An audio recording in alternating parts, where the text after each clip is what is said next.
James Pierre is a journalist with Haitian radio and TV. He's been in touch with people on the ground in Haiti and joins us now live from Miami. It is great to see you. I'm sorry it's under these circumstances. What are you hearing from the people on the ground there? Well, what we're hearing now is so far three major cities of Haiti, like Kai, Jérémie, and Pestel, have been strongly impacted by the earthquake. 300 people dead so far. We know that the numbers are rising up fast. But we know also that tonight, more than 3,000 people would be sleeping on the streets because they don't have a home. Many of these houses were collapsed and still buildings, people are under the rubbles and they don't have any equipment to get them out. They are using their hands, bare hands, to get family members and also neighbors out while the government is trying to get the process going to come to the south. We know the government works more in the capital, in Port-au-Prince. It's like 4 to 5 hours to go to Lekai.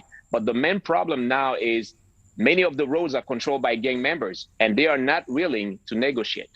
Yeah, it would take such a long time to go through a history lesson about Haiti and everything that's happened there. But there has just been so much tragedy, so much suffering there, even in just recent years. The country still recovering from the 2010 quake, and this one is even stronger than that one. Absolutely. And if we recall, in June, we had more than 15 people died on the streets. That was like a huge mega news in Haiti. In July, the president died.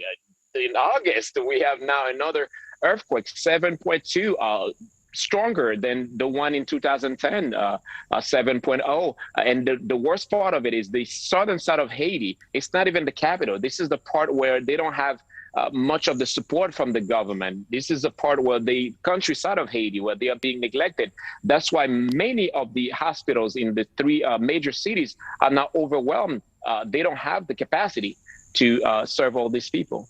I was going to ask you about the political leadership there. This is the time you need political leadership or any kind of leadership. It was just weeks ago that the president was assassinated and now the ensuing power struggle. So who's going to step up to this crisis? Do you have confidence that there will be leadership to lead you through this crisis in Haiti? That's right. Great question. While we know that the new government right now, its main mission is to organize election, not to work on the devastation, not to work on the stability. It's more, we need election in the next 2 to 3 months. Now there's another earthquake. Will the government change political strategy and say, okay, now we have to concentrate more on healthcare. We have to concentrate more on COVID-19. Keep in mind that Haiti has still not administered any dose of COVID-19. There was a major news. Now you have an earthquake. How they are dealing with that in terms of health and how they will go to different places.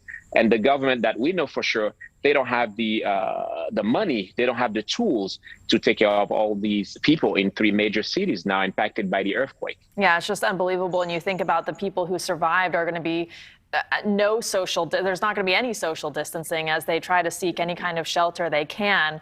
We know in the past, for example, in the 2010 quake, that aid has been grossly mismanaged.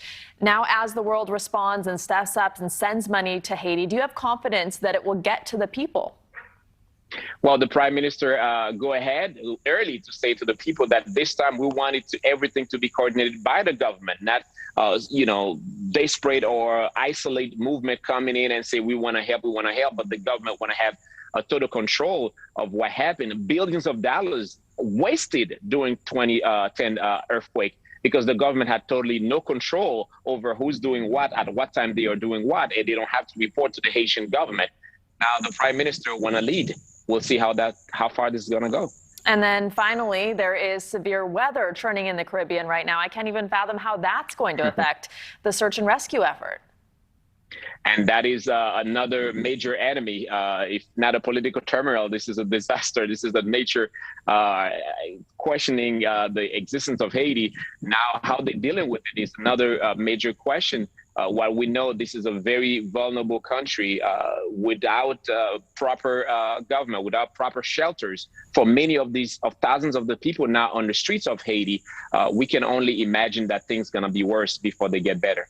Yeah, James Pierre, our thoughts are with all the people of Haiti. We appreciate you taking the time for us tonight. It's great to see you, my friend. Thank you.